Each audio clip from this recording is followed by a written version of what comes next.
Hello, my name is Tony. I'm 42 years old. This story began more than 10 years ago, but we're continuing it because the main person involved has come back with so much audacity that I feel the need to share this incident with all of you. I know my sister-in-law loves to watch these, so if you're listening, I hope you're even more ashamed and embarrassed. Let's start from the very beginning. Sasha, my sister-in-law, and I were best friends even before I met her brother. We became friends in middle school and have been inseparable since the day we met. I didn't meet my husband until I was in college. I hadn't had the opportunity to meet him earlier because he was always out whenever I visited Sasha's house. When he moved away for college, I didn't get a chance to meet him. I actually met him by chance. I had seen his face in family pictures at Sasha's house, so I recognized him when I met him for the first time at a bar. He didn't know who I was and approached me. I was surprised but let it play out. By the end of the evening, I told him I was his sister's best friend. He was shocked but said I was too pretty to let go. He continued to pursue me, and after Sasha said it was okay, we started dating. We got married 2 years later and moved in next to Sasha and her husband Brett. After a year of marriage, Sasha and Brett had a baby girl, Via. I loved Via to bits. She was the cutest kid with the loveliest smile and laugh. The only issue was that Via was born with some birth defects that left her partially blind. For the first 5 years of her life, she struggled to adapt to her surroundings. It wasn't because she was stupid or couldn't grasp things properly. Rather, her parents refused to accept that their daughter was visually impaired. They would put her in situations where she had no experience, which were potentially dangerous because they wanted her to live a normal life. Now, don't get me wrong. I fully believe in making our societies more accessible for people with disabilities so they can live better and more normal lives. But when I say that Sasha wanted Via to live a normal life, I don't mean she wanted to make things accessible for her. One incident that comes to mind is a time we all went to a park. People usually came to the park for picnics, played dates, and exercise. Via and I went to spend some time together. There was a specific path in the park meant only for bicycles. While Sasha was absorbed in talking about something, I looked around for Via and noticed she wasn't near us. I panicked and asked Sasha if she had seen Via. Sasha, have you seen Via? I'm really worried. Don't worry about it. How can you be so calm? Via could be in serious danger. Calm down, Tony. Calm down? How could I possibly be calm? Your daughter is visually impaired. What if she fell and seriously injured herself? You have no right to tell me how to parent my kid. Via is perfectly fine. I never said that you don't know how to parent your child. I'm saying that I'm literally the only one who actually cares for your daughter. You need to be more responsible. I know what's best for her, and I don't need you to interfere or tell me what I'm doing is wrong.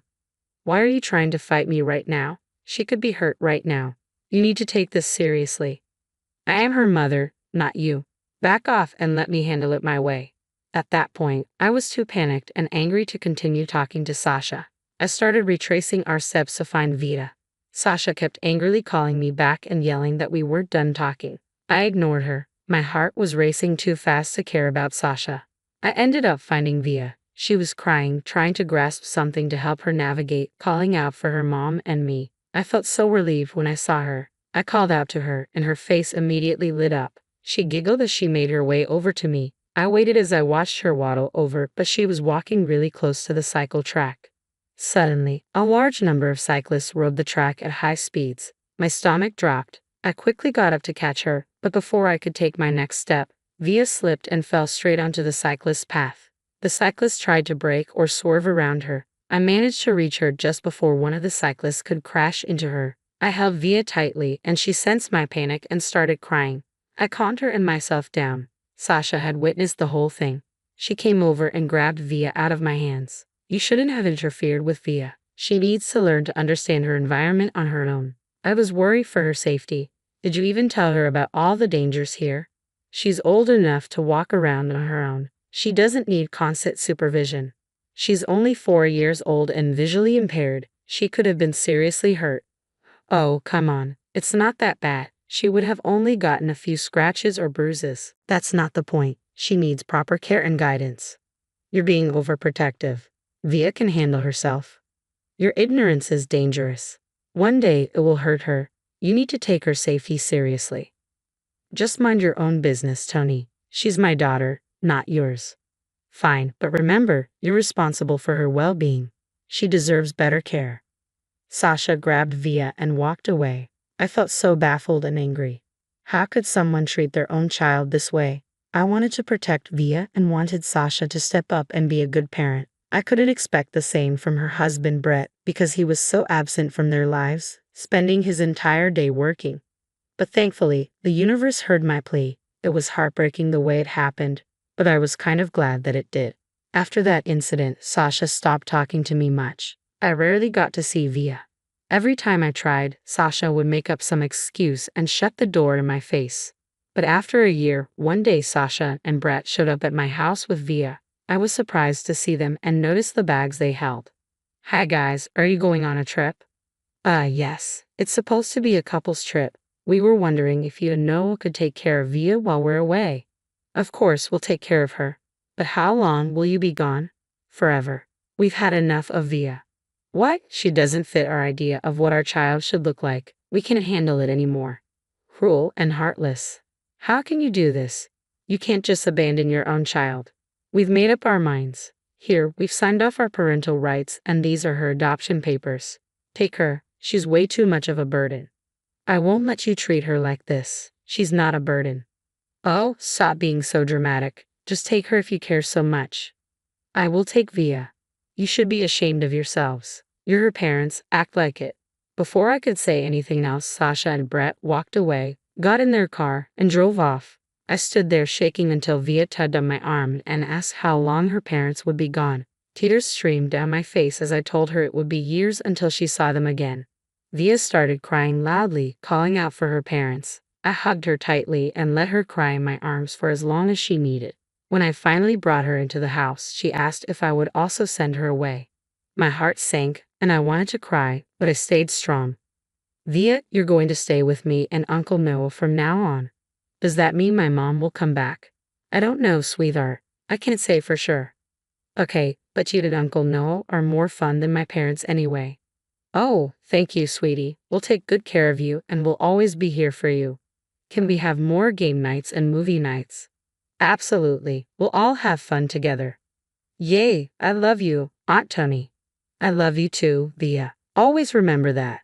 That evening, I told Noah about everything that had happened. He was furious with his sister and brother-in-law. He tried calling them, but his calls always went to voicemail. As the days passed, we slowly accepted our new reality. We were overjoyed to take care of Via. Even though she had been neglected, she was still very well behaved. It was a joy to watch her grow up. Eventually, days turned into months and months into years. Via grew into a beautiful young woman. We got along so well that we even forgot about Sasha and Brett. Via stopped calling us Aunt Tony and Uncle Noah 6 months into living with us. We became her parents in every way, and we loved her deeply. Though she was still mostly blind, she got much better at finding her way around. When she was 12, her doctor told us there was a new development in medicine that could restore Via's vision. We were shocked and asked if it could be fully restored. The doctor said, while it might not be 100%, they could achieve about 85%. We were overjoyed. That night, we sat down with Via to talk about the news. Via, sweetie, how do you feel about the news? I'm scared, Mom. I don't want to lose what little sight I have. It's okay to be scared, but we'll make sure to find the best doctors to help you. Really, Dad? Do you promise it won't make me fully blind? We promise. We'll choose the best places with the highest success rates. You'll be safe. Okay, I want to do it, but I'm scared. It's natural to feel scared, but we'll be with you every step of the way. I know. I want to see what my real parents look like. The fact that the first people Via wanted to see after her surgery were me and Noah made us both tear up. We were blessed with an absolute angel in our lives. The surgery was scheduled for the next month, so we spent the days leading up to it together, having fun game nights and movie nights to distract us from the nervousness. Finally, the day of the surgery arrived, and it went successfully. It took Via 6 months to fully heal, but Noah and I stood by her every step of the way. During this time, we grew even closer as a family. The next few years were blissful. Via regained a good portion of her sight, and it was adorable to watch her look at everything with fascination. The best moment was when she finally got to see Noah and my faces clearly. She began crying and telling us that she loved us. We hugged her close and told her the same. Since then, she would take a good look at us every day and compliment us. She said it was her way of making up for years of only getting compliments and never being able to give any back. One day, our happy little bubble burst. Noah and I had taken the day off because Via was on summer vacation and was hanging out with her friends while we prepared lunch. We heard a loud banging on the door. My heart started pounding. Noah cautiously approached the door and opened it a little. His eyes widened and he quickly shut the door, turning to me with a pale face. I asked what was wrong, and he told me Sasha was outside. Before I could fully process what was happening, my body switched to autopilot. I threw open the door and saw Sasha standing there, looking apologetic. "Tony, can I come in? You were never invited back into our lives. What do you want?" "Please, I'm sorry for running when things got hard and dropping my burdens at your feet. I was young and stupid. I didn't know what to do, so I ran. You still haven't changed. Really, I don't know if you have, coming here, calling the child you abandoned a burden. I just wanted to meet my daughter. No drama, I promise. Via is no longer your daughter. You signed over your parental rights to me and Noah. She's still my daughter, no matter what you say." "No, she's not. You made that choice. Leave now. We don't need you here." Sasha's face paled and she stuttered, trying to come up with excuses. I didn't want to listen, so I moved to close the door, but Sasha stopped me. She then broke down and told us why she had come. "I came to see Via because I need to talk to her about something serious." "What could be so serious that you decided to show up after 12 years? Brett is really sick and needs stem cells. We want to try every possible DNA match, including Via." "I understand, but this is a lot for Via to take in. I'll talk to her and let you know her decision in 3 days." "Thank you, and I'm sorry for everything I did in the past. Apologies won't change what happened, but I'll make sure Via knows about your request." I was upset and enraged as Sasha had reached out only because she needed something, not because she cared about Via. I wanted to turn Sasha down on Via's behalf, but I knew that was wrong. So I patiently waited until Via got home. When she did, Noah and I sat her down. "What's wrong, guys? You look worried." "Well, your biological mother, Sasha, visited us today." "Why would she come here? What does she want?" "She wanted to talk to you about something serious. Your biological father, Brett, is sick and needs a stem cell donor. Sasha came to see if you could be a match." "Is Brett okay? Should I do it?" "We don't know his condition for sure, sweetie. It's your decision, and we'll support you no matter what you choose." "How long do I have to decide?" "You have 3 days to think about it." "Okay, I'll take some time to think it over." Via then said goodnight and locked herself in her room. Noah and I were very worried.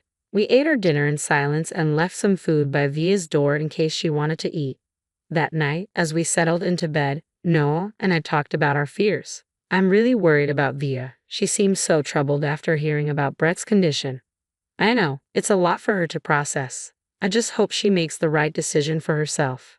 "Me too. I can't bear to see her go through more pain.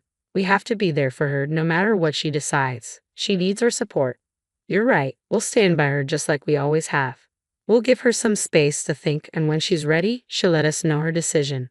The next 3 days passed painfully slowly. Via continued to stay in her room. The only sign she was alive was the food we left outside her door being eaten. It hurt us to see her struggling, but we knew she needed her own space and time to think. Finally, on the night of the 3rd day, she came down and sat with us for dinner. "Dear sweetheart, how are you feeling now?" "I'm okay. I just needed time to think, and I'm sorry for worrying you." "You don't have to apologize. We understand this is a big decision for you." "That's right, honey. We support whatever you choose. I've made up my mind. I won't be donating anything to Brett." "Are you sure about this?" "Yes, Dad. I have my reasons, and I want to say them with Sasha here." "Okay, we'll be here with you when you talk to her. You don't have to do it alone." "Thanks. I have to admit that I was happy with what Via chose. I didn't really care about her reason for not wanting to donate. I just wanted my baby safe and sound, and I also didn't want Sasha or Brett to take advantage of her. I texted Sasha and told her to come meet us the next afternoon for lunch. The next afternoon, the 4 of us gathered at the dining table for lunch. Sasha looked like an anxious mess, and her head was down for the most part. She never looked directly at Via, which made all 3 of us annoyed. There was an awkward silence initially, but Via decided to break it. "Why won't you look at me, Sasha?" "Oh, do you know I'm not looking at you? Mom and Dad helped fix my vision. I can see you now. They did? Why? Because we love her and want her to have the best life possible. You'd have to throw it in my face. Do you want to know my decision or not? Yes, I do. What did you decide? I've decided not to donate anything to Brett. Why should I help you after you guys left me? It's your duty as our daughter. No, I'm only mom and dad's daughter now. They actually care about me, unlike you. I felt insanely proud of my girl. I loved how she put Sasha in her place and how aware she was of herself. At that moment, I felt a huge surge of pride in the way my daughter had grown. But now, instead of being upset or angry at Via, Sasha turned to me. It's all your fault that Via is making this decision. You poisoned her mind against me. That's not true at all. We never told her anything negative about you. We only supported her and let her make her own choices. Via is old enough to decide for herself, and we'll stand by her no matter what. You're spoiling her. I'll call CPS and get her taken away from you. But you never cared about me for 12 years, and now you only come back because you need something. You didn't even ask me how I was doing. I'm grateful that I got my sight back because I got to see my biological mother for the first and last time. With that, Via got up from the table and walked into her room. Sasha looked gobsmacked. No, and I calmly asked her to leave our house. Sasha tried to fight, but we didn't entertain her. No squared up to her and scared her away. We gave Via some time to cool down and collect herself after Sasha left. We then cautiously knocked on her door. When she let us in, we had a quick talk with her. Before we could even ask her how she was doing, she smiled big at us and told us not to worry. We knew she didn't want to really talk about it at the moment. So Noah suggested movie nights, and we enthusiastically made our way to the living room to spend the rest of the day binge-watching crappy movies. It's been a year since everything that happened. Via has healed and grown a lot more. We haven't brought up the incident with Via, but we know that she's okay, and that's all that matters. If there's only one thing I've been saying, it's that there's nothing better than loving and raising your child in the right way. And no matter what the consequences, always stand up for yourself.